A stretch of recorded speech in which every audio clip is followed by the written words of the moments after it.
Good morning, good afternoon, or good evening, my fine friends. Welcome to episode 17 of the 10th season of the Tom Petty Project podcast. I'm your host, Kevin Brown. This is the weekly podcast that digs into the entire Tom Petty catalog, song by song, album by album, and includes conversations with musicians, fans, and people connected with Tom along the way. Today's episode is a truly awesome conversation that I had with Ivan Anderson, the genius mind behind Cyberattack, who's been on the show before. We talked about his new collaboration EP with Teddy Gold that's out now and that I shared on social media. We chatted about his next Cyberattack album too, and then we got into a really freewheeling conversation about music and creativity and all kinds of things that ventured into so many different areas, from Van Halen to Queen to Guns N' Roses and the enigmatic contradiction that is Axl Rose. Any chance to fanboy to Ivan, I grab with both hands. And this is one of the most interesting and gloriously unfocused, superficially, conversations that I've had on the show. And I left the edit longer because there were multiple times during that edit that I was laughing again at things that Ivan said. So sit back, relax, and enjoy my discussion with Cyberattack. Tom Petty. Tom Petty Project. Tom Petty. Hey, Tom Petty Project. Okay, well, should we get into it? Let's. Well, let's get into it. We'll get into it because I wanted to talk to you about this. I think you described it as an extremely hyper fizzy ultra pop song with a nice sort of them, which I think is a perfect description. And to me, it's just 2.5 minutes of pure unbridled fun. Thanks, dude. I'm glad you like that. Yeah, that's those two collaborators are fun people to work with. Teddy Gold is like the singer and the co-writer, and the producer John, who also co-wrote it. They're pals. John found me because I teach Zoom guitar lessons, and I talk about that on some of my YouTube stuff. Yeah. And he found me because he wanted to take some Zoom. He found me through YouTube because he was watching my YouTube, whatever. Can I, by the way, can I curse on this podcast? Yeah. Okay. All right. That's good to know. I need to know early in the conversation whether or not I need to like flick the switch in my brain. It's all good. Okay. All right. So he found my YouTube bullshit and then wanted to take Zoom guitar lessons. But he's like already a good musician and a producer. He's like a pro guy in the game who's like done stuff. But he said when he's working with a singer and the whole track is the two of them, sooner or later he's got to get on guitar and play something. And he said he felt like sort of a hack and he just like wanted to take guitar lessons to figure out how to sound like less of a fake guitar player. Right. But he like already studied music and was also already working on like pro commercial stuff. So he like knew how to make stuff sound good. So he was like a fun guy to teach because I would just be like, all right, here's how you want to do this part. And then he would be like, oh, so I guess that means I can do this, this, and this. And I'd be like, yep, that'll be $100. Isn't that cool though? I think that I'm always more impressed by musicians who will do that and say, well, I want to go and learn this or I don't know this, because it shows that recognition of, well, I'm not fully formed yet. There's still some, as musicians, no matter how good you are, there's always something to learn, right? Yeah. So he was like a fun student because he like already knew how to make music and like he had the right sort of musical priorities and he understood it. And then at a certain point, he was like, listen, I work with Teddy all the time. We feel like you could maybe bring something to some of these songs. You want to get involved. So it was like on multiple levels, best case scenario as a guitar teacher. He was like a fun guy to teach. And then it led to like cool work, and then a song we did together got in an Apple commercial. So that's sort of what you dream about every time you get a new student. Every time I get an email from someone being like, hey, can you teach me guitar on Zoom? I'm like, I hope this leads to an Apple commercial. So yeah, no, they're fun to work with. I mean, they can also produce stuff very quickly. Like we wrote some of those songs in not a lot of time over Zoom. Right. We have an EP coming out, by the way. There's like more material. Okay, good. I was going to ask, We have an EP coming out called Pixels and Ponies, which was originally like on the first meeting, Teddy was sort of talking about like what she thinks the vibe of the project is. and she just said pixels and ponies. It's like that's like the mood board. Okay. And for a while we were thinking of maybe calling the band that. And we went back and forth. We had a debate, and then in the end we just decided to release it as Teddy and Cyberattack, but we'll call the EP Pixels and Ponies. Anyway, they can work very, it's nice to work with them because I'm not that fast, but they produce songs and ideas very quickly. And it was one of those things where I kind of felt like they didn't really need me to make it sound good. Like without me, they could have written some like cool sounding, very hype. I mean, you can just listen to what Teddy's stuff is like without me. It's like, it's like that. It's cool. Yeah. But every time I was like, okay, well, I don't know if this is going to be too crazy, but like we could put like a really fucked up solo in this one. And they'd be like, yeah. Yeah. And I'd be like, oh, okay, that's allowed. Okay, great. All right. But it is that thing that you do anyway, though, right? Because you write really hooky pop melodies really, really well. But then you throw these mad guitar solos in, or you'll throw, sort of the glitchier stuff into it that really works. And I think that on Get Into It and Take You There, there's that marriage. It must have been sort of like finding, oh yeah, these are my people. They kind of have the same sensibilities that I have. Thanks. Yeah, I hope that my stuff is like that. I try to write stuff that's really catchy and sort of likable, and then I try to like to me my whole process is like I want to make it as like yummy and likable as possible, like eating candy or something. And then so like I go for that, and then at a certain point I'm like, oh, but what if this is corny though? Like I tried so hard to make this like yum. Like what if it just sounds sort of corny and like stupid and syrupy? And then I'm like worried that now I've ruined my own thing with that. So then I'm like, okay, we got to go as far as we can in the other way with like aggressive, noisy, harmful bullshit. And then like the only way I can justify the corny shit is to like hide it with stuff that makes it seem like I truly want to murder the listener, And so I try to make the solo that. I try to make some of the uses of like noise and stuff like that. I mean, at the end of the day, like it's still basically the Nine Inch Nails recipe, I think. Like the Nine Inch Nails singles are like pretty catchy. You know what I mean? Like that guy uses disco beats right and left. Yeah. And there's like always this basically like sort of sexual throbbing, like attractive thing happening underneath a Nine Inch Nails song. And then he just puts fake macho bullshit on top of it. You know what I mean? I say this as someone who loves Nine Inch Nails, like top 10 band for me. So that's basically what I'm trying. I basically just ripped off that play. I read an interview once with Trent Reznor where he talked about how one of the songs on the Broken EP was transcribed by Guitar World magazine. And there was a portion of the transcription where it says, this passage is untranscribable. And he was like, yes, like success. Yeah. That's what he wanted. And I like that. I think to myself sometimes like, every time I do something corny, I'm going to try to balance it out by including something that's untranscribable. Neat. I mean, it's funny that because that's the plague of the artist, right? Is you always look and you're oh man, is this good? Is anyone going to listen to this? And I think that contrast, but like what you're saying, the syrup, if you want to call it that, and then the sort of the dirty stuff. That's kind of why it works, because of the contrast between those two elements. It's like when you write a really dark lyric over a really happy, bouncy song, or the inverse of it, right? That contrast between light and shade, it's really important in art, I think.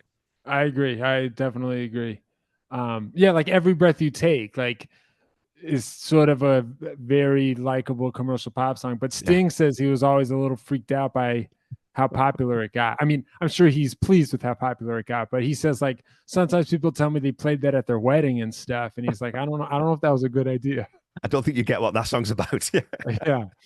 But yes, I agree. It adds like it gives you more to think about, Yeah.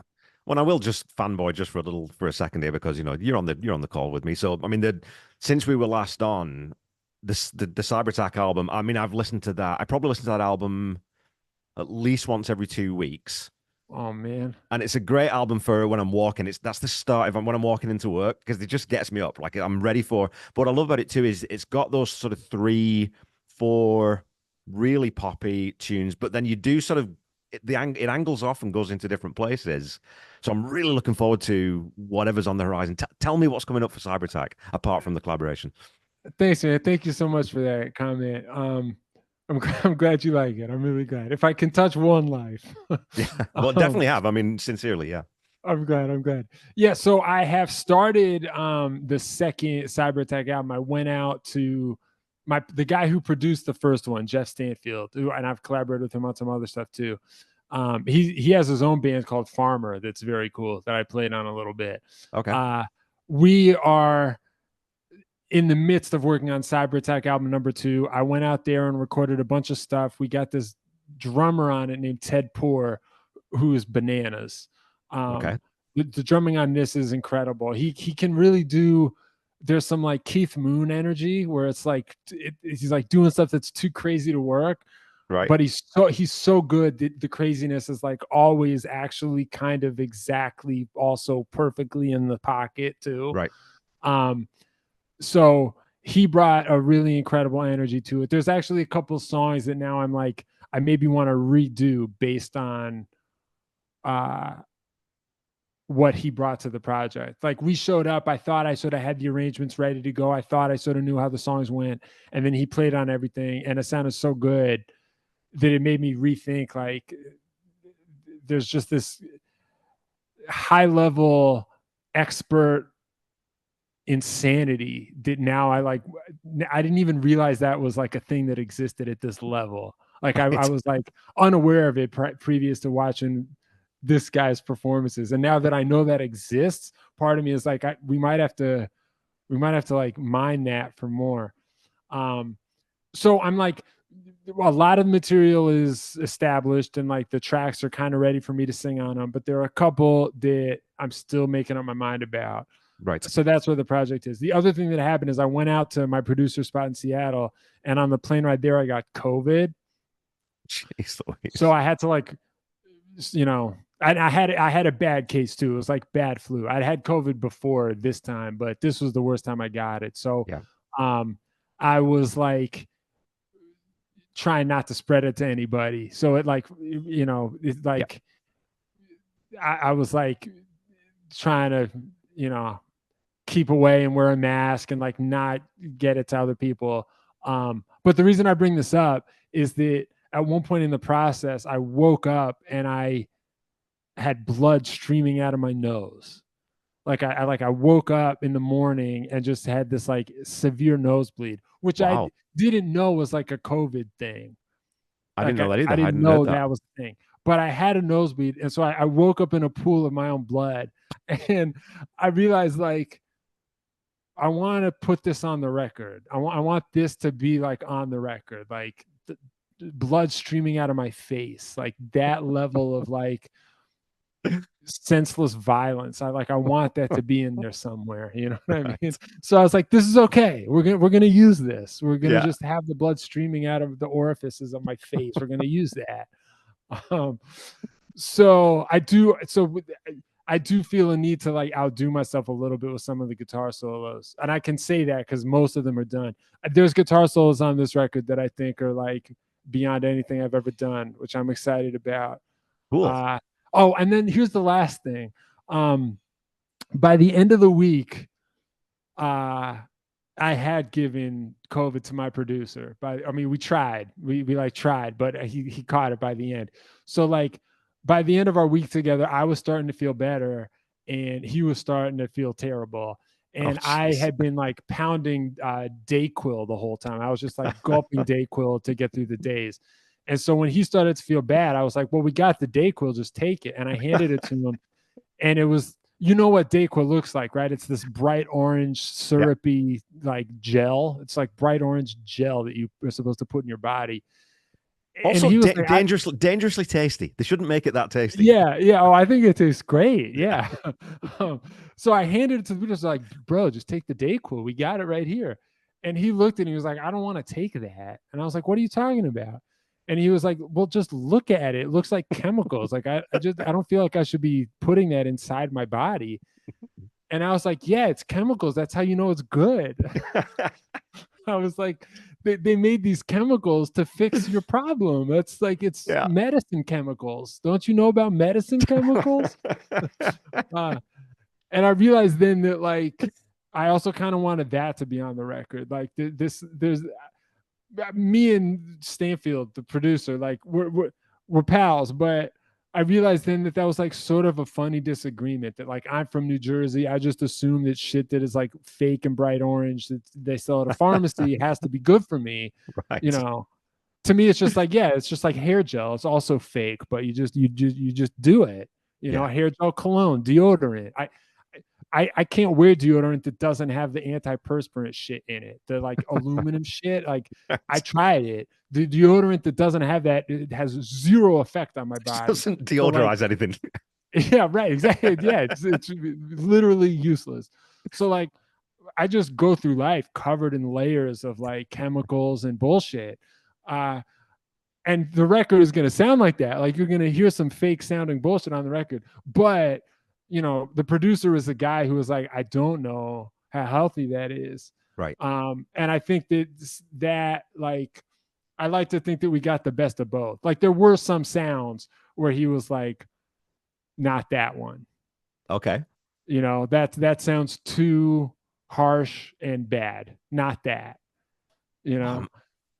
So because obviously a fan now, it's like, well, I hope the outtakes come out at some point then, because I really need to hear that. So yeah, I mean there is harsh, crazy bullshit on it, but I think that it's like at a higher level. It's like a better, more musical level because of his input and because of the sort of disagreement between us about like whether Dayquil is okay or not.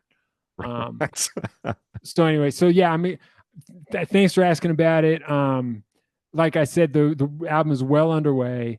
I tried to sort of like keep all the catchiest stuff from the first record, but be more confident and more hardcore and in your face with the cyber hostility part of it.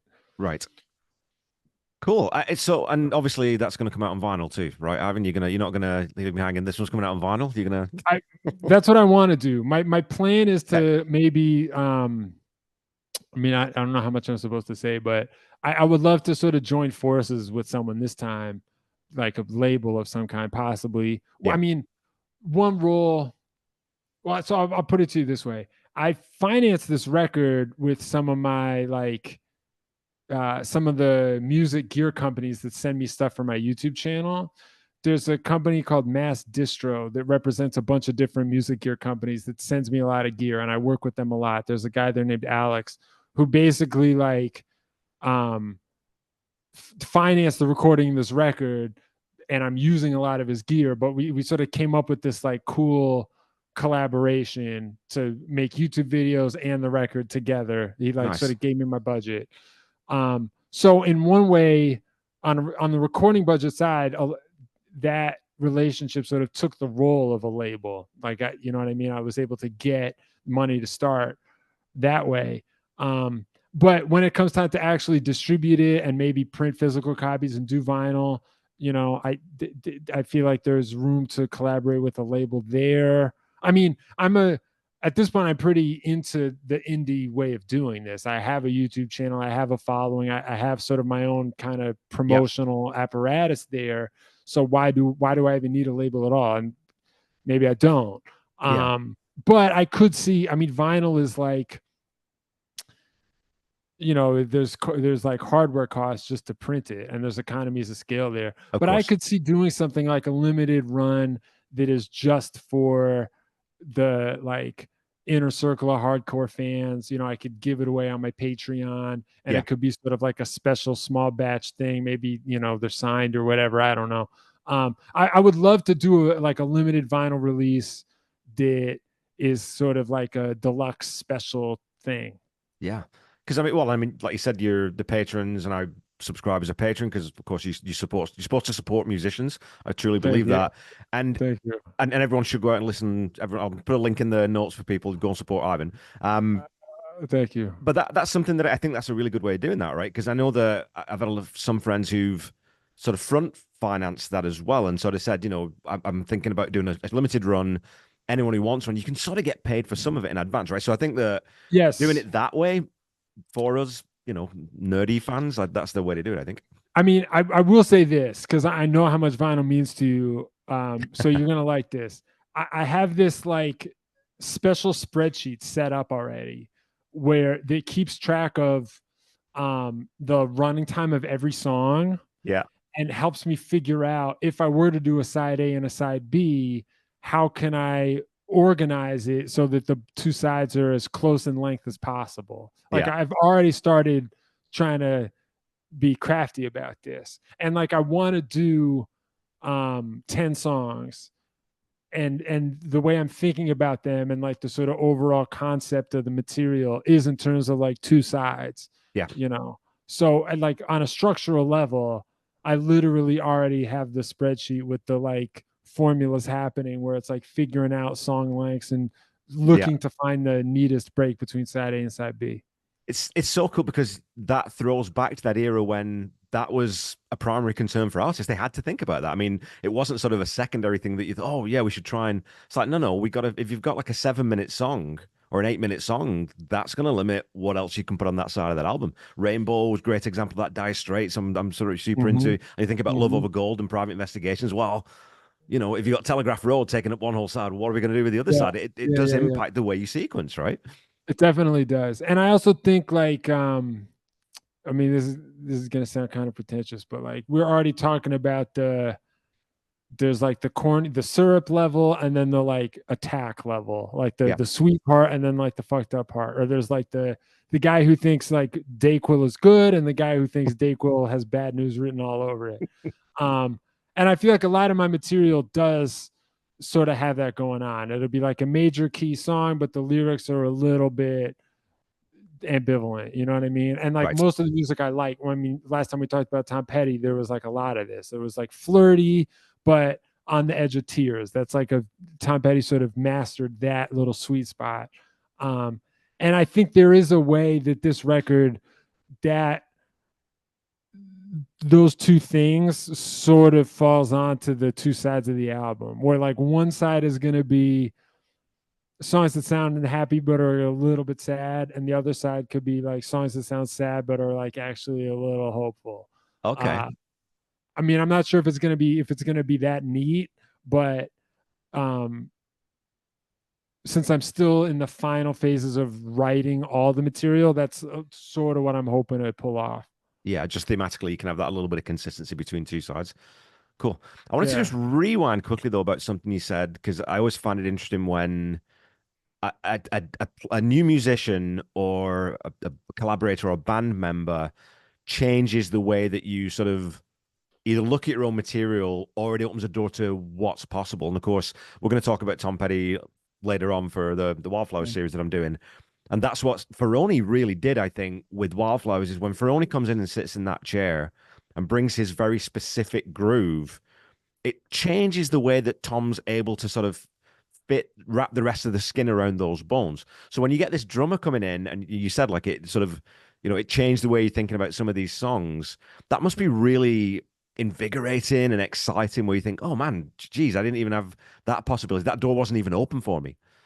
So what was that like sort of having even, as experienced as a musician as you are, still having that sort of joy of, oh man, that's changed everything now.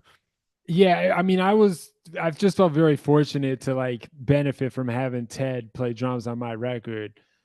I will say that like uh I think I'm a good musician, Very good but musician. I think that like one thing that is like not super at my fingertips is like a very high level rhythmic sophistication. Okay. That's like I can do it as a guitar player, but it requires like a little extra discipline from me. There are other things that come a little more naturally, and like with my ear too. Like Right. my ear's pretty good. Like I can pick out like oh, that's a major 7 sus2 chord, like whatever. I can hear stuff like that, but knowing that like oh, what he's doing there is he's playing eighth note triplets, but every third eighth note is missing. Right. That I don't have the same resolution, or I don't have the same precision in my ability to hear stuff rhythmically. And I mean, I guess I just feel like I know more about chords than I know about rhythms. Or I don't want to say I know more. Or like if you ask me to do something fancy, like this happens as a guitar player a lot. Like I'll come in, I have to play a part. They're like, we want something that kind of like is surprising and takes us to the new level. Right. One of my go-tos for something like that is I'll play a chord that's just like stacked fourths.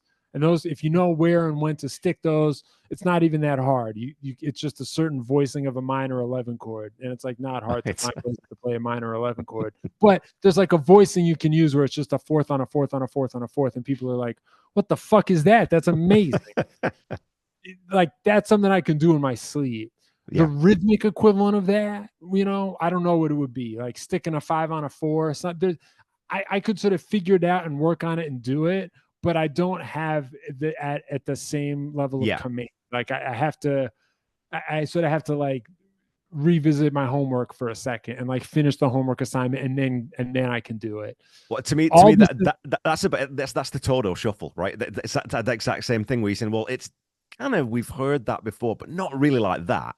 Yeah. And that resolution of I can figure out all those parts, but it's like, man, I don't know how you put those together. That's weird. So I think that's more of a comfort thing, though, right? It's just where your natural tendencies lie. Is you can pick the chords out, you can pick the melodies out, but the rhythm is not quite as easily accessible, maybe.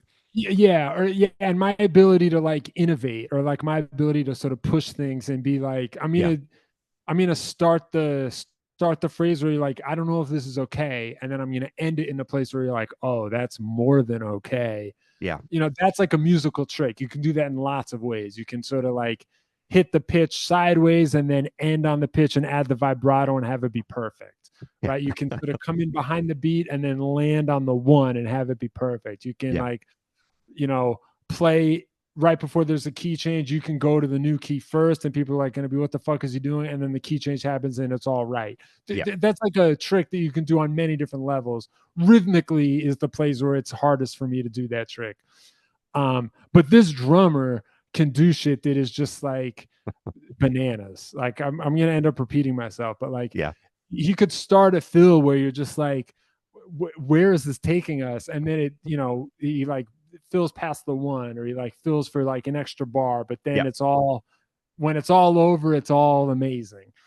And some of it, I mean, I might be wrong about this, but there's some shit on the record that I think he does that like might be untranscribable.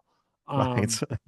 Or if it is transcribable, I think it's going to be one of those things where you have to like put the bracket over these notes and say that's like a 5. Right. Like there's places where like notation, you sort of break notation where you have to say like, this is a set tuplet. Yeah. And it's like, there's no way to transcribe it except you then just put parentheses around it and you're like, we're fucked in this part. Unless you're Vinny Colaiuta, you don't know what's going on there. Just play.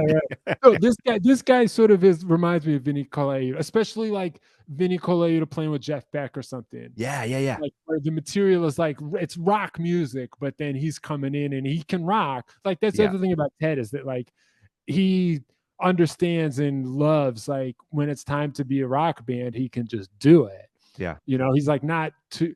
There are guys who are weird who like are too fucked up to just be able to rock. Ted's not like that. Like he gets it, but then when it's time to just like get untranscribable, he's ready for it.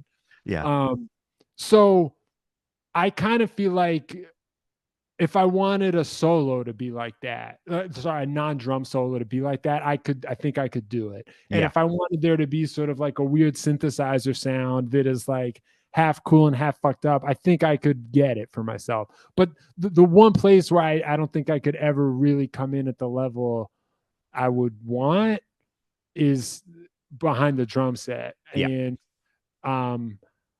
so I'm just, and sorry, the last thing I should say, there's a drum solo on the record. That's the other thing. I put a drum solo on the record. Ooh, okay. And it's him. And I mean, it's amazing. It's just, I don't want to brag about my own record, but since it's his drum solo, I almost feel like I'm not bragging. It's amazing. You It's an should brag about your own amazing. record though. I mean, that's you know, bloody musicians you don't want to promote. There's no one else who can do it for you, right? So Yeah. So anyway, I mean, I do feel like one thing I kind of am proud of is like people have been playing drum solos for like a long time. You know what I mean? Even before rock music, yeah. like there were drum solos.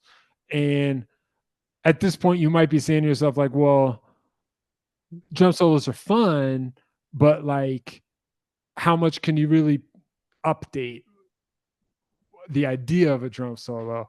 And like, I honestly feel like on my record, I'm making a bid for like there was still room to update the idea of a drum solo. And like, Wow. if people disagree, then you can let me have it. But I honestly think the drum solo on my record is like maybe is like bringing the form forward a little bit in terms of what Wow. what might not have yet been done with a drum solo. I mean that's what That's I think, super but if people cool. disagree, they can let me have it. It's funny because another it makes me think of another band that we're both huge fans of, Van Halen. That rhythmic thing and that sort of like you said, I like the phrase you put it like coming at things sideways, which Al Van Halen did a lot. Like he syncopates where you don't need to a lot, and there's the weird shit he does in a lot of that. And, I mean, the count in Jump is Yes, yes. ridiculous, all that kind of stuff, right? And it's why when you get to Van Halen 3, and people were all sort of as fans thinking there's something just slightly off here. I can't put my finger on it. And then when we find out later that, oh yeah, it was because Eddie played the drums on all but probably one track. It's like, okay, well, yeah, there you go. Because you've not got that Al special sauce adding in those little, the ride things that he does under the solo or whatever it is. All those little bits aren't there and you don't notice them until they aren't there. All right. There's so much I want to discuss in what you just said. First of all, I agree. And it's interesting to note that like Alex and Eddie Van Halen as two musicians were always like so on the same page. Like a Yeah. big part of what made all those other records great is that like they could feel stuff together and had the same sort of intuition about like where the pickup is, how to feel the riff, like Yeah. Beautiful Girls, I never hear the one as being where the one is, but they just went for it and owned it. You know what I mean? Like stuff like that. Yeah. And also it's easy to think that, well, because they were brothers, they shared this kind of nonverbal connection. But then you just had to give Michael Anthony that much more credit for being able to find his spot in between those guys. And he never missed a beat ever. Yeah. I mean, the bass always sits perfectly in the groove on those records. And this poor guy had to make sense of these two brothers who could just sort of look at each other and Yeah. instantly know we're going to do the most bananas thing anyone's ever heard. And then Michael Anthony has to be like, I get it too, Yeah. and then it like goes right in. Okay, that being the case, it's almost sort of like they were already the same guy in a way, right? It's almost sort of like Alex and Eddie Van Halen. You could almost think that like each of them was just a separate body for this one larger musical force Yeah. that was like instantiated twice, and like one was the guitar playing avatar and one was the drum playing avatar, right? But it's so if you ever go that far and you're like deranged thinking about this, it's then kind of surprising and cool that when Eddie Van Halen just played drums on his own record, it wasn't as good. Yeah. You know what I mean? It's like you can go so far into thinking, well, these brothers kind of had the same musical sensibility, and yet clearly not, Yeah. because when Eddie was just his own drummer, I would have thought like years ago that like Eddie Alex Van Halen playing drums is like Eddie being his own drummer in a way. But Right. the weirdness and the sort of like, it's not quite what you want rhythmic quality of Van Halen 3. I mean, that's one of, I would say, a number of problems on this record, but Right. that it sort of goes to show that like, even though they were brothers and they shared something, there was something only Alex had. Well, and it's that thing that you can run into that tendency if you're a solo artist. I think, Prince mostly avoided it in his career, but if you're doing everything, I think Kravitz suffers from it sometimes, is you don't have that someone saying, really? No, no, no, Yeah. let's do it this way. And you know, the friction between the Van Halen brothers was part of what made it work. And the stuff that Yes. Al brought that was different was why those songs elevated from being really good hard rock songs to being these genius pastiches, right? I mean, it's that's that level. Yeah. Okay. All right. So then the other thing is that like I just cannot tell you how delighted I was when um I saw that these like two knuckleheads decided to redo Van Right. Halen 3. You know what I mean? I saw the article. I check Van Halen news desk every single day. It's like Yeah. for me, it's like checking the newspaper. Uh and I see like these two guys try to redo Van Halen 3. I'm like, that's fascinating to me. Like who Yeah. like sign me up. Like what the fuck is going on here? And then I start reading and I'm like, wait a minute, that's my guy. That's my guy who did this. Um, so I just think it's hysterical that you did it. I also have to give you special credit because as soon as I knew that this was a thing people tried to do, my first thought is like, well, what did they do with How Many Say I? That's the Right. first question that comes into my mind. Because Yeah. like, Van Halen, I think Van Halen 3 is like so awful that it's like almost interesting on a philosophical level. You know Right. what I mean? Like it's one of these records and I'm going to pause here. Like the way you guys talk about it is like very respectful. And I know that you guys are saying like, we're doing this as fans. We're not trying to disrespect the material. We're not saying we know Yeah. better. And I've already seen that like in some of the YouTube comments you've gotten, even the way you respond to those people, you're just like very respectful, very upfront that you guys did this as fans. And the statement that you were making is nothing like we're correcting it. We know better. They fucked up. We're going to Yeah. save the day. That's not how you're coming at it. So, and I admire that. I'm not going to be that courteous. I'm gonna like talk some shit here as a guy, Yeah. and I'm gonna say that, like I think Van Halen 3 is like interesting on like the level. It's like when you're a kid and you're like, well, like I think that like chocolate tastes good and vanilla tastes like shit, but like what if people who think vanilla tastes good or like I see blue as blue, but like what if you see red as red? Like those sorts of things where you're like, well, what if Right. what I think every color is different than what every other color? Van Halen 3 is so bad that to me it poses like philosophical problems like that. You know what I mean? It's like it makes you wonder things about like the nature of human sensory experience.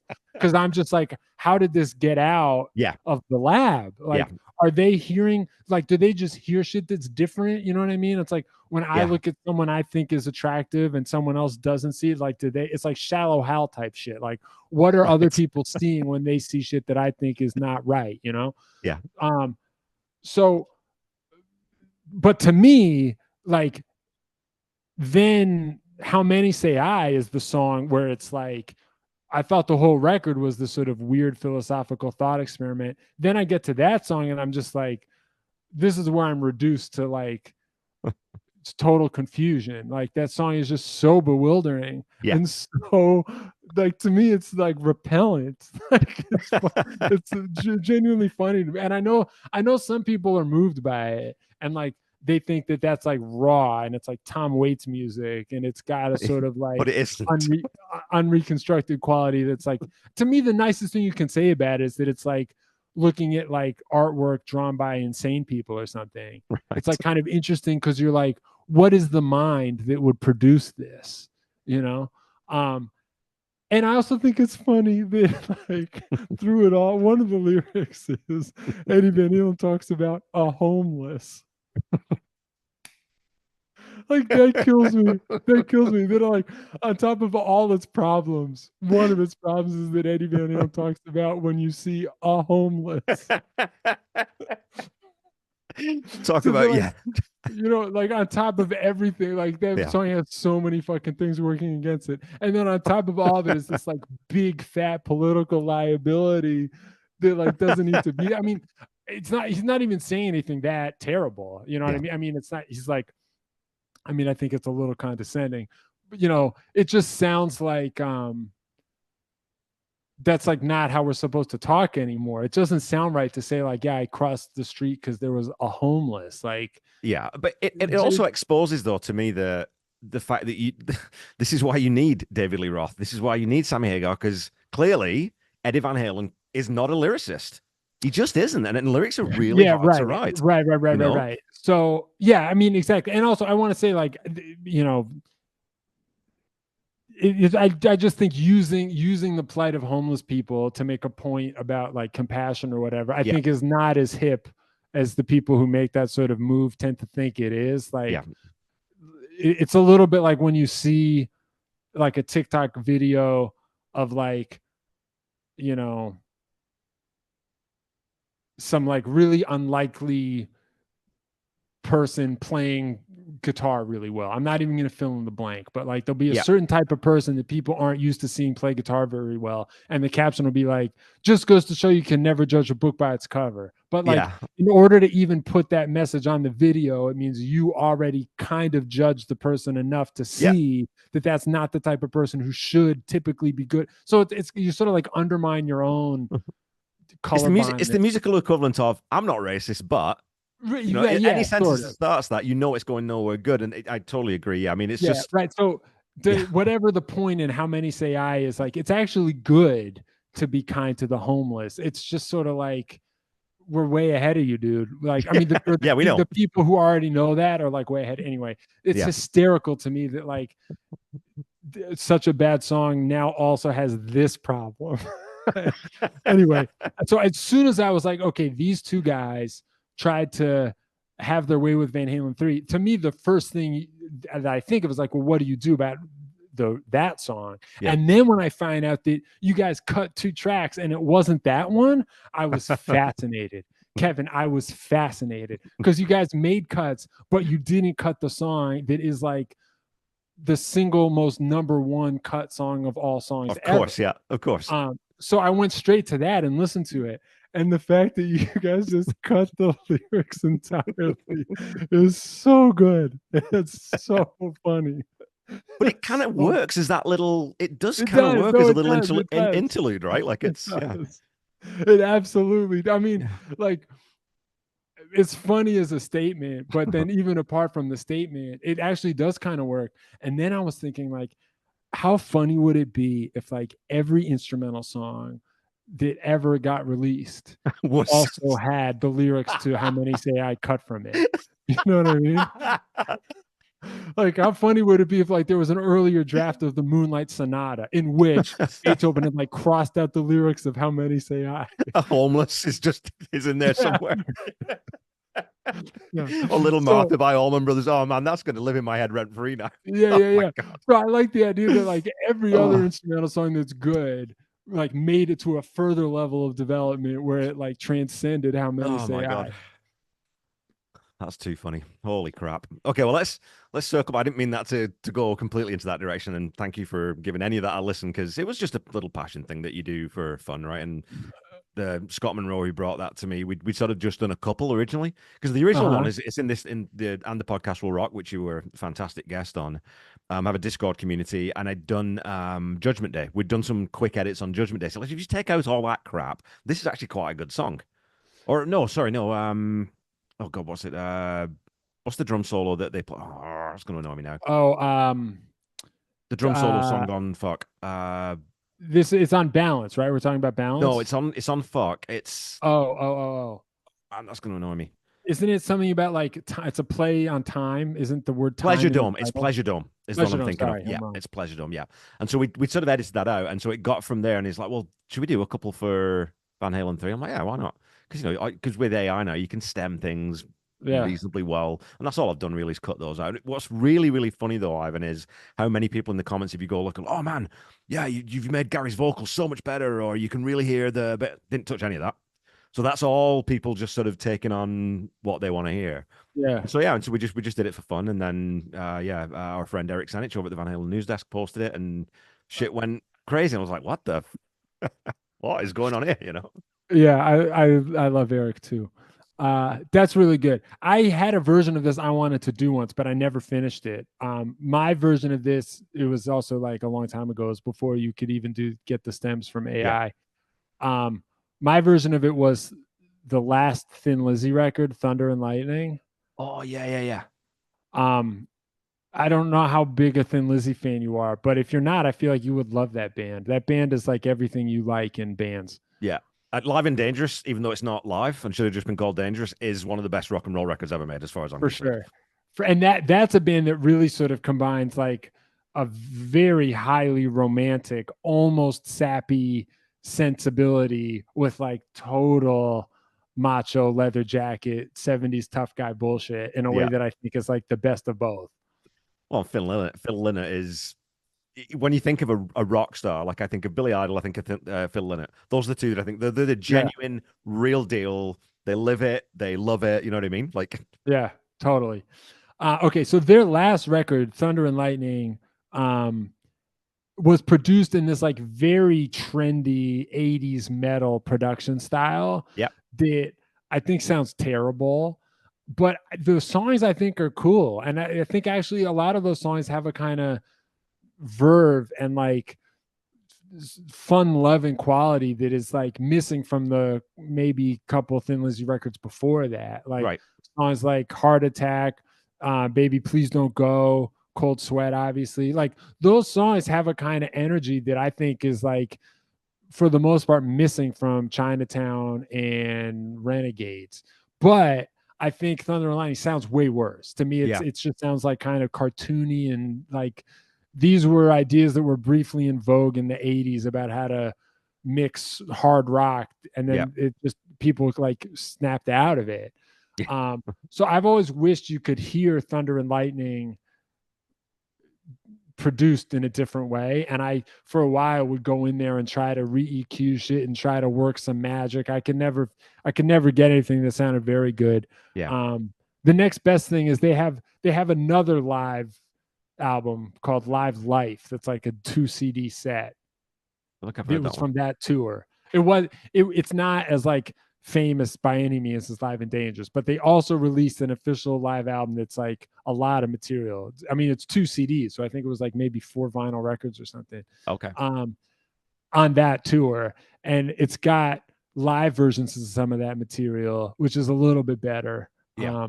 But anyway, all I'm trying to say here is like I tried to do a version of this and I got fed up and impatient. So on a technical side, I also just want to give you some credit because I know a little bit how demanding it can be to do something like this to completion. Oh, cheers, man. Yeah, but the other one that, but again, another band that we both love is the other album that I think suffers from that same thing, that 80s hard rock malaise production wise, is The Works by Queen. Oh, yeah. Oh, man, I wish the drums were just, I wish The Works sounded like A Day at the Races. Because I think if The Works sounded like A Day at the Races, it would be a top 5 Queen album straight away. Yes, just I know what you're saying. I mean, it's frustrating too because they had 80s albums that even with the embrace of synth, like I think The Game sounds fine. I think The Game sounds phenomenal. great. Yeah. And there is some synth on The Game. Yeah. First album they used it on, right? So yeah. So even that, if they could even have just gone back to that, it would be okay. I don't think we've talked about this. I am pro Hot Space as a Queen fan. I'm pro Hot Space. So to me, like, I even wish The Works was kind of as daring and just like right. I mean this in a I don't know if it's okay for me to say this, but one of the things I like about Hot Space is how like fruity it is and like how much they just like shove that in your face. Like there's a very deliberate quality to the like neon like hyper insane coked up gay orgy vibe of Hot Space. Yeah. Side one like, anyway. Yeah, right. Yeah. Some of I would like Hot Space more if it was more like if side 2 was more like side 1. Like I don't need what's the song about gun control? Put Out the Fire. Like which sounds like a 70s rock song. And like to me, I was just like, I'll just go to the 70s records for that. Like I want more of Dancer and Staying Power and whatever this new thing is. But then The Works to me is not quite as like intentional. It just sounds trendy. Yeah. It was, and I think it was an overcorrection back from that, right? Because they got so much pushback against Hot Space. It's like, oh well, let's get back to ground we really, really know. But man, I mean, all my issues with Hot Space are only on the production side. My mate Randy on my Queen podcast said, like, if they brought in an actual funk or disco producer, that's album though, that's certainly that first side would have probably been amazing. But four guys and Mac who are not really from that world, Uh, sort of faking it, right? So you get synth bass where you don't need it. On Dancer is the biggest. I mean, get John Deacon. You've got John Deacon sitting there. Get him playing that amazing bass line. I just think it's automatically 10, 15, 20% better. Anyway, yeah, okay. I understand what you're saying. I'm okay with it. To me, yeah, it's um yeah, I'm okay with, I know what you're saying. I get it. yeah, I'm okay with it. I mean, to me, the synth bass on Dancer, I just sort of accepted it. It's yeah, maybe also because I just live in like a very sort of robotic synth world a lot, yeah. you know. It's also, I mean, Uh I grew up with Queen, right? So I literally sort of had heard Date the Races, Night at the Opera, News of the World, mhm. Queen 2, like Hot Jazz, all those albums 1,000 times. So when you get to Hot Space and I'm 9 years old, I just don't know what to fucking do with it, Yeah, for right? sure, for sure. Yeah, I mean, I actually, to me, I think jazz has a kind of weird.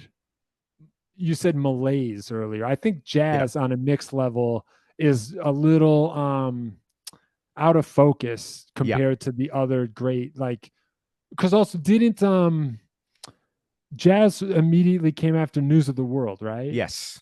Yeah. All right. So Which News of the sounds World is like great. very in your face. It's just Yeah. like it's like right here. It's like so it's like a little more dry, but it's blunt. It's very forward. Yeah. And then so to me, whenever I listen to jazz, I feel a little bit like I'm sort of squinting at a photo that's like a little It's farther away than I wish it was. yeah. And that's the You know? general, I think that's the general sense in the Queen fandom of the people who sort of, have a little bit more of a vocabulary for music say the same thing because it's just a bit thin in places and you think, okay, the songs are still really good. And it's that first step into, you can sort of hear the origins of Hot Space on that album with things like Fun It and those kinds of songs. But just sonically, it's like, no, there's no real weight to it. So I don't know.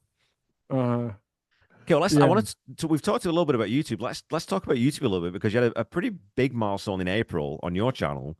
We hit 1 million views, and I want to just sort of mention to people who might be listening that these days might sound trivial, but it really freaking isn't because it's hard to build a channel where you do have a lot of really hardcore, diehard fans who come and watch all your videos. So I just wanted to talk about how hard you have to work in the YouTube age to build up that kind of following and that kind of presence. Thanks, man. Thank you. Yeah, it's definitely been a grind. I mean, it's happened to me. I'm grateful, but like people get to higher numbers than I do in less time even than I do. Right. One thing that is crucial to it is to like try different types of video formats and then see what doesn't work. You have to be willing to release enough to see what doesn't work Yeah. so that then you can shift to doing what does work, and try a bunch of different thumbnails and see what works and try a bunch of different formats and see what works. And it's hard for me to do that. It's hard for me to release stuff where I'm like, this is just a test. Yeah. And when I hit like a release, upload, save, whatever, confirm, the button you have to push to make it public, Yeah. I never want to think like, if this doesn't do well, that'll be good because then I'll know what not to do. Like that's never the mindset I'm in. I Yeah. have to force myself to do that because you need to do that in order to get 1 million views. But if it was just me, every time I get to pushing that button, what I would want to be thinking is like, I've finally reached a point where this is exactly what I wanted it to be. And now I'm ready to show it to everybody. And so I hope they all like it because I know that I do. Yeah.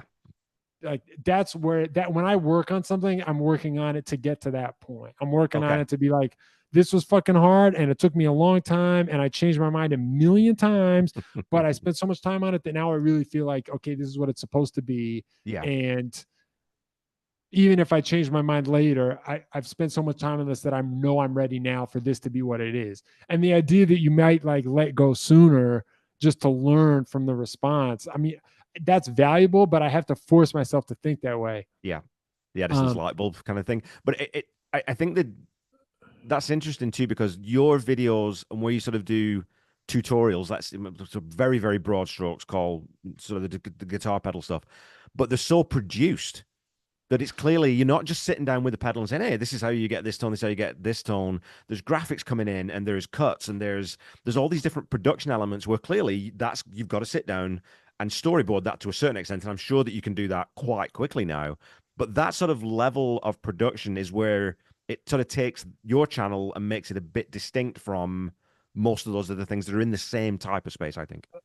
Thanks. Yeah, I mean, it sort of goes both ways. Like the people who are my fans are into that, and I think there's like I mean, I have a pretty cool following. Like I don't get a lot of annoying comments. Like Yeah. the people who watch my stuff seem to get it, and they seem to sort of like um be like a pretty healthy group, I would say. I'm also friends with Emily Hopkins. She plays the harp. She's got a YouTube channel. She's like I mean, she's a musician, but she also does influencer type stuff.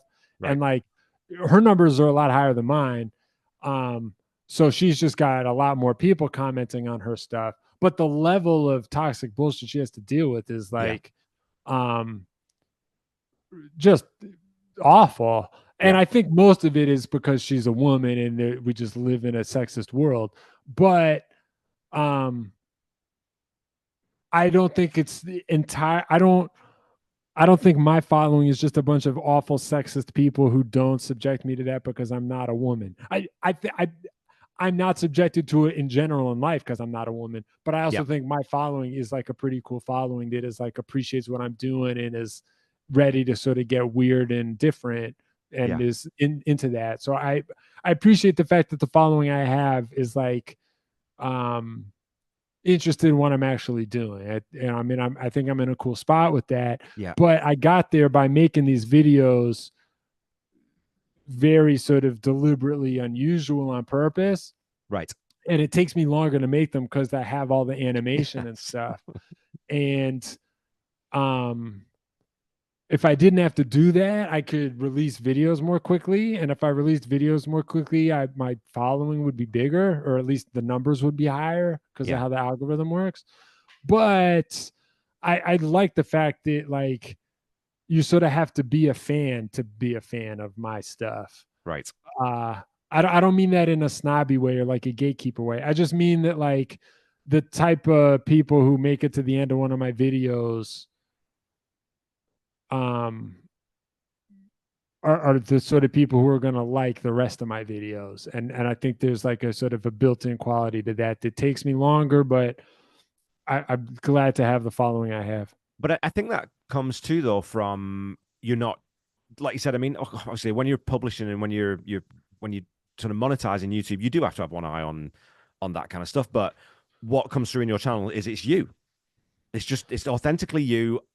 When I talk to you on the podcast here, or if we were sitting in a coffee shop, or if you're on your YouTube channel, it's the same person. I'm not getting this varnished. I'm getting you. I'm getting the truth. I think is what I'm getting to, right? Nice. Yeah, I appreciate that. Yeah, thank you. I appreciate that. I tried to make the YouTube videos, basically all of them are I still think of like my albums as like the real thing. Right. Like the first album that I put out, the one I'm working on now, I still sort of think of that as like what it's all for. And so I try to make the YouTube videos where I'm talking about music gear almost like previews for what my real work is going to sound like and what the music videos are going to look like and what the real party is going to consist of when you make it to the real party. And the real party is going to be like listening to the next album. The Cyberattack extended universe. Yeah, exactly. Exactly. Yeah, I'm trying to make it feel like that's perfect. Yeah. But thanks, man. Yeah, it felt good to get to 1 million. I'm always trying to get faster and better at making my animations and making my weird looking stuff so that I can put videos out more. I'm always trying to force myself to be less of a perfectionist.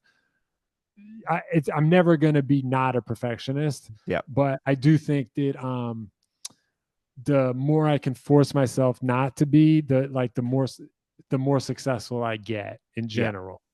Is that perfection is the enemy of what is it? Perfection is the enemy of completion or something like that. That's the old adage.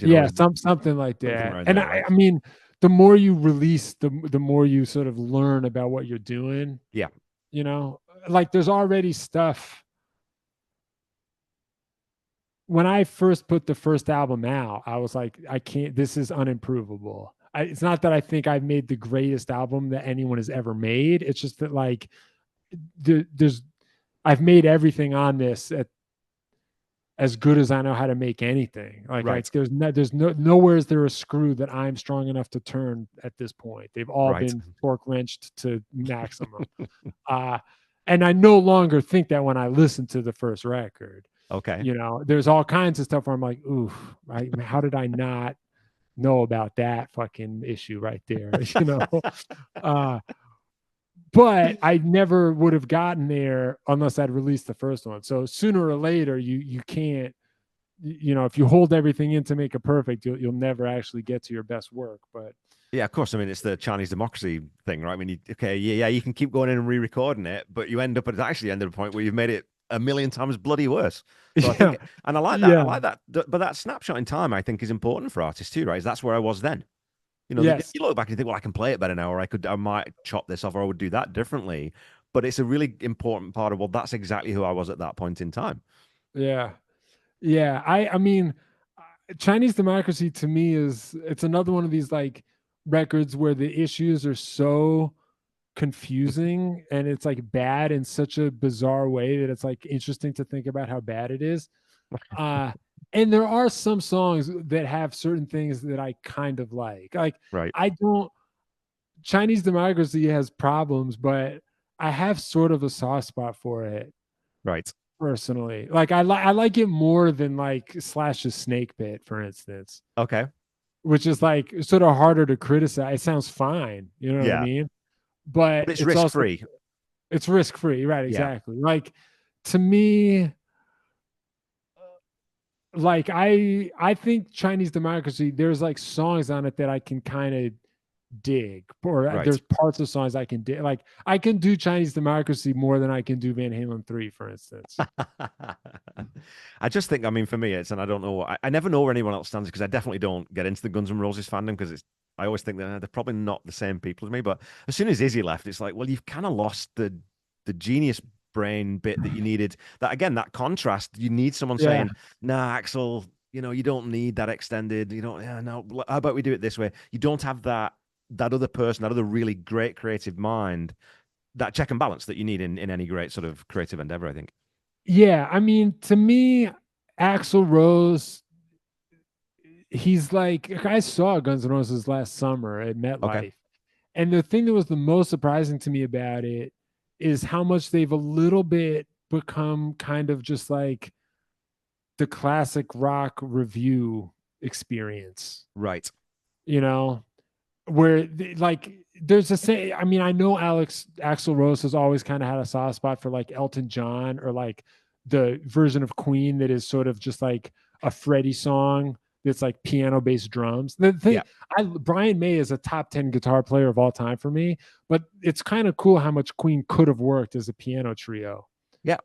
you Easy. know? Yeah. Um, and Axl Rose has always clearly also had a soft spot for that kind of like balladeer, Right. you know, which is like very much at odds with the like antisocial Axl Rose who just wants to like make you hate him, you know.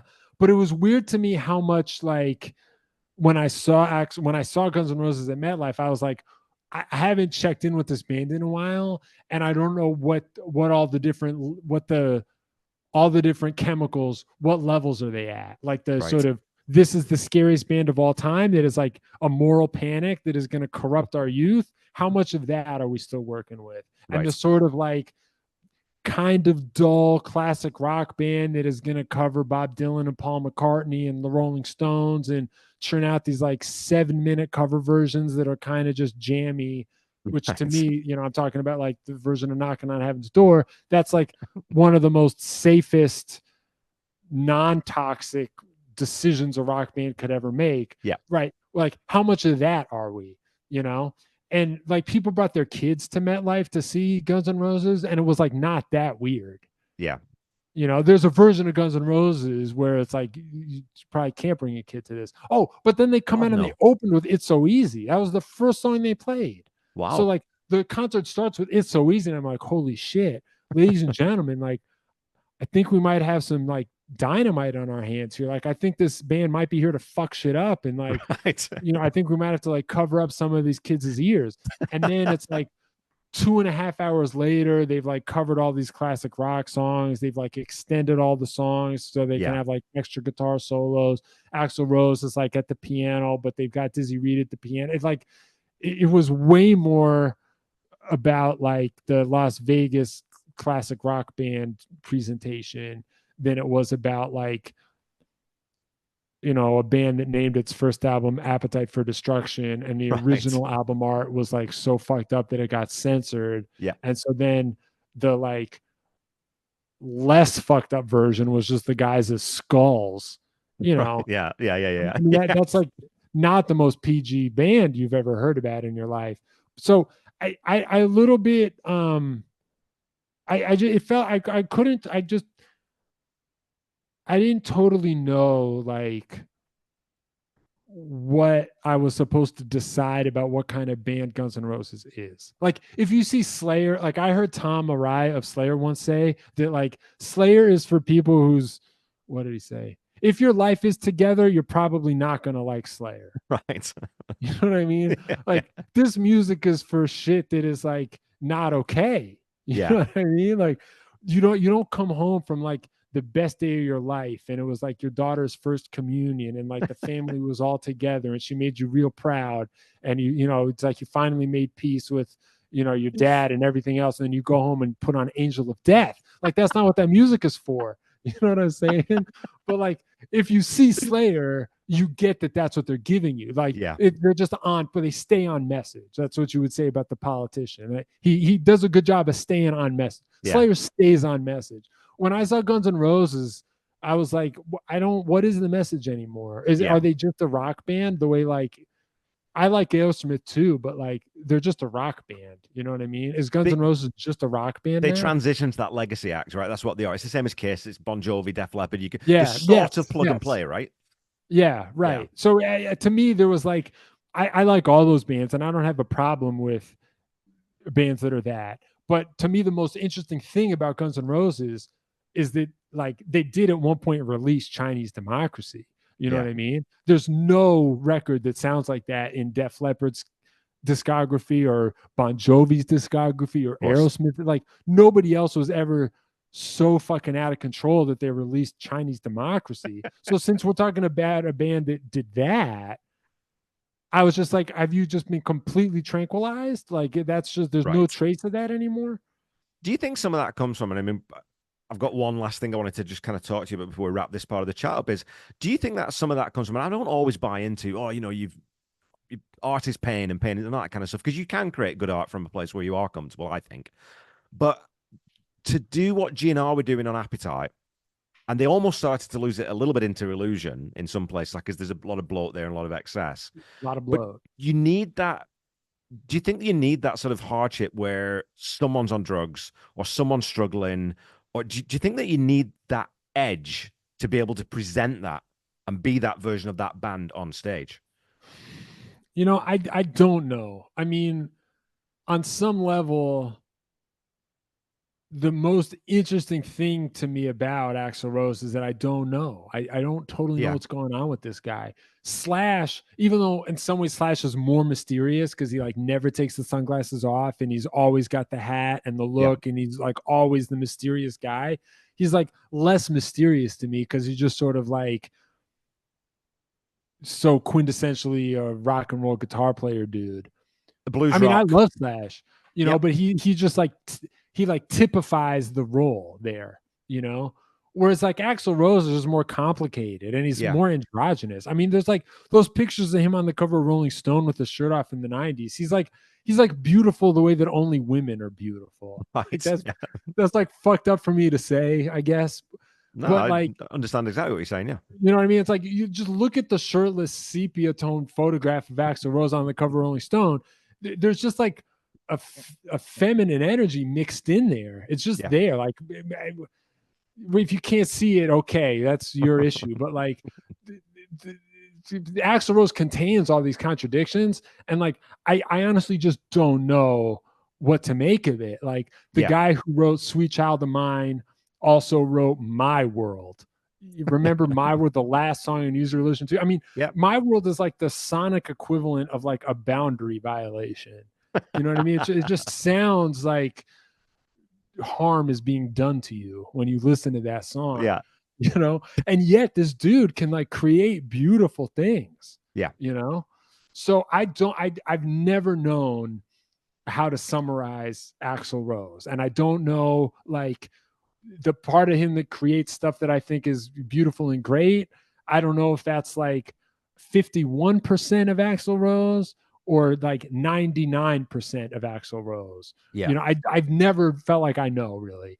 And then Chinese Democracy came out and it was like, okay, you know, this guy lost his grip a little bit, but he also did release it. Yeah. You know, he got it together to put it out. And like, I mean, that record has problems, but it's not trying to be normal, you know? Yeah. And Uh, it again, it's sort of at that point after all that time, and without Slash and without the you know, but basically GNR, uh, it's a bit of a risk to put that out oh, and sort totally, of and have totally, that totally. and have the industry turn around and say, dude, really, what the you know? So there's because you know, I mean, Axel's got an ego. I'm sure I think he Uh-huh, seems like he's mellowed out a bit in the last sort of decade or so. And you see him on Twitter and he's really funny and whatnot. But he's still Axel Rose. So if he releases an album and it bombs, that's not going to be good, right? yeah, I mean, it's also interesting to me that like he rarely tweets, right? He like tweets like Yeah. once a year. Yeah. And when he does tweet, most of his tweet, I mean, maybe this has changed, but like there was a point where most of his tweets were just him being critical of Donald Trump. And this is also completely fascinating to me. Yeah.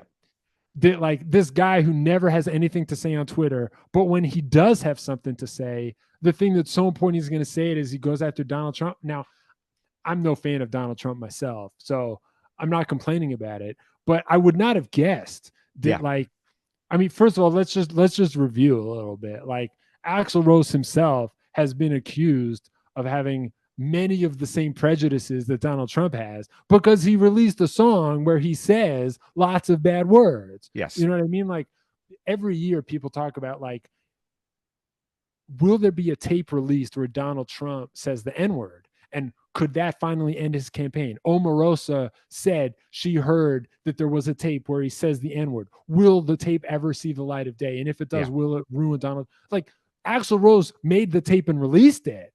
Yes. You know what I mean? On a It's major called label. One in a Million. You Yeah. could On a look it up major right label. now. Yeah.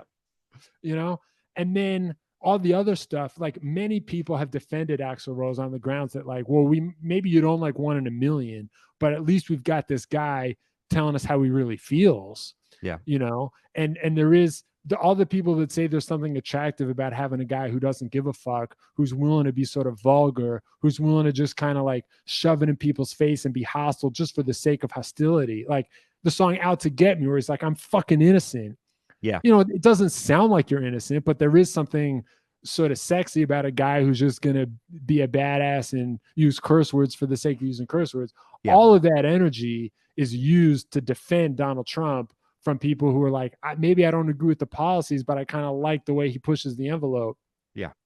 I don't really buy it when it comes to Donald Trump, but there's a very similar style of defense that has been used to Axl Rose's credit for decades, you know? Yeah. And then lastly, when I saw them at MetLife, the Pretenders opened for them, which I thought was cool. And No I way. thought, yeah, the Pretenders opened. Oh, cool. And I was like, I took that as like, I mean, I like the Pretenders, but Yeah. also I was like, this gives me hope that the sort of like androgynous, highly melodic, surprisingly beautiful side of Axl Rose is maybe gaining the upper hand in the war for his soul. Yeah. You know, but then in between the Pretenders and Axl Rose, they were like, since we're here near New York, we got a very special guest. An old friend of the band is going to drop in and say hi. And Andrew Dice Clay comes out and did like 25 minutes. Oh my God. Hey! Now, like, yeah. And I was like, okay, never mind what I was saying before about like maybe the feminine side of Axl Rose has got the upper hand. Never mind. Now, I personally don't think Andrew Dice Clay is that funny. There's like other people who are politically in the same spot that can make me laugh. Andrew Dice Clay he honestly reminds me of Tim Heidecker's parody stand up when Tim Heidecker like does an impression of what like hacky, sort of middle of the road stand up comedians do. Like that's to me what I thought Andrew Dice Clay was like. But here again, like if you do think Andrew Dice Clay is funny, I bet a lot of it has to do with the idea that this guy's sort of firing back at these forces of political correctness that are telling you how you're supposed to think and telling you who you're supposed to let go first and telling you who's picked on and who's not picked on. And you're sick of hearing about it. And here's a guy who's going to like subject those forces to the ridicule they deserve. Yeah. All I'm trying to say here is like that style of thought to me seems integral to what Donald Trump represents politically. Yeah. So it actually like does not make sense to me that Axl Rose is critical of Donald Trump on Twitter. It's just another one of these things that makes me think like I fundamentally do not understand what's going on inside Axl Rose's mind. Like my picture of who this guy is and what he's I think I understand consistent. About this guy, there's like, I'm missing crucial pieces of information here because like, it just does not make sense to me that he hates Donald Trump. I love it, but it's like funny and weird to me that he hates him. Yeah. I think provocation's fine as long as there's intentionality behind it. It's when you, like I said, when you're doing one thing with one hand and then saying something else with the other, but they contradict. If you're not reconciling those deliberately, I think that's where you're getting into a stage. Well, no, you are just saying shit for the sake of saying shit, and at that point, I'm just like, well, then that's just another idiot, and I don't care that much, you know? Yeah, right, exactly. So. I mean, to me, I felt like with Andrew Dice Clay, like it's just gross. To me, it's like it reminded me of like a song like My World. Like I like Guns N' Roses songs, but the song My World to me really only has one feature, and it's just it's gross. Yeah, like, that's just all it is. It's just gross. It's great that it's the last track because you can just lift the needle and walk away, right? Right. So anyway, I don't really know. I can never actually account for any of it. But as the Guns N' Roses, I mean, let me say, first of all, I'm a Guns N' Roses fan because I do think their good material is incredible. And I love listening to that music. And I just, on a musical level, I just love it. Second to that, they continue to be sort of like mystifying to me, and like exactly what is going on in the war for Axl Rose's soul continues to be bewildering to me, and I honestly feel like I don't really have the answers. I love it. Well, like you said, we're missing bits and pieces of the backstory of what brought Axl Rose here, but I wanted to close this segment by talking to you about a video that you posted, and it sort of throws back a little bit to you saying that sometimes you just throw shit at the wall and see if it sticks. But we did get a little bit of backstory on your creative origins with your Mortal Kombat video, which I loved. It was like I totally get this guy. I mean, I already did anyway, but like I was a gamer growing up. I was a little nerdy kid who played all those 8-bit games and everything. I didn't play Mortal Kombat, but I played a similar one called like Land of the Rising Sun or something. Problematic, in terms of sort of culturally. But getting into that, there's a bit in that video that you put up where you talk about this finishing move, and it's a 2-part finishing move for Sub-Zero, I think is the character. And so you freeze him and then you uppercut him, but if you don't get it right, it doesn't do the finishing move. And what I like is you've got a little arrow that points to him and says, "Did not explode." And that just made me laugh so hard. Nice. I'm glad you like that video. I like that video too. That one was like, in some ways, that was a test because I was talking about not my usual subject. And, it didn't do as well as like my usual formats. Yeah. And part of me feels like I just need to continue to post videos that are outside my usual format. I could do more stuff like that, but the first new video of a new kind is rarely the one that'll do the best. So if you're gonna have like, now I'm a guy who talks about this, the first time you talk about the new thing often does not then become the biggest hit you'll ever have when you talk about the new thing. You gotta like establish it and then do more. And then the 4th or 5th or 6th video, you'll like find the subject in that new area that really makes your numbers go up. And so part of me was like always frustrated by stuff like that because I worked on the Mortal Kombat video as if that was gonna be it. I put that video up being like, okay, I'm ready for my close up. Right. Like I was saying before, anytime I do anything, I'm like, I'm ready for my close up. If this is the thing, if this is the one that gets 1 million views in 20 minutes, I'll be ready for it to be this one. It didn't get 1 million views in 20 minutes. If I stuck with formats where I talk about that, someday I'll get there. But that we were talking before about how it's like hard for me to release a test. That was in some ways a test. I still labored over it and got sort of stuck being a perfectionist to a certain point, and probably spent a little too much time on it. Even saying all that video was like a sort of a different format, and it was a sort of a test. I'd like to do more stuff like that where I'm talking about stuff on a more general artistic level. Let's wrap up this half, Ivan, and half, or probably a little bit over half. Tell people where they can find you, what's coming up, what they should look out for. Okay, yeah. So I release everything under the name Cyberattack. I have a website called Cyberattack World that is like basically just links to all my stuff. My main thing is the YouTube channel. And even though I release original music, it also gets released on my YouTube channel too. So if you want to listen to my stuff and my stuff with Teddy and John, it's on Spotify. The name is Cyberattack. But you can sort of see everything I'm doing, including the music, on my YouTube channel. If you just search for Cyberattack on YouTube, you should find me. If you get a bunch of cybersecurity stuff, just search Cyberattack music, and then you'll see my glitchy face.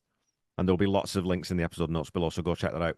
Well, thanks so much for jumping on for us again. That's been a wide-ranging, freewheeling chat that I've absolutely adored. It's been fantastic. Yeah, that was great, dude. That was great.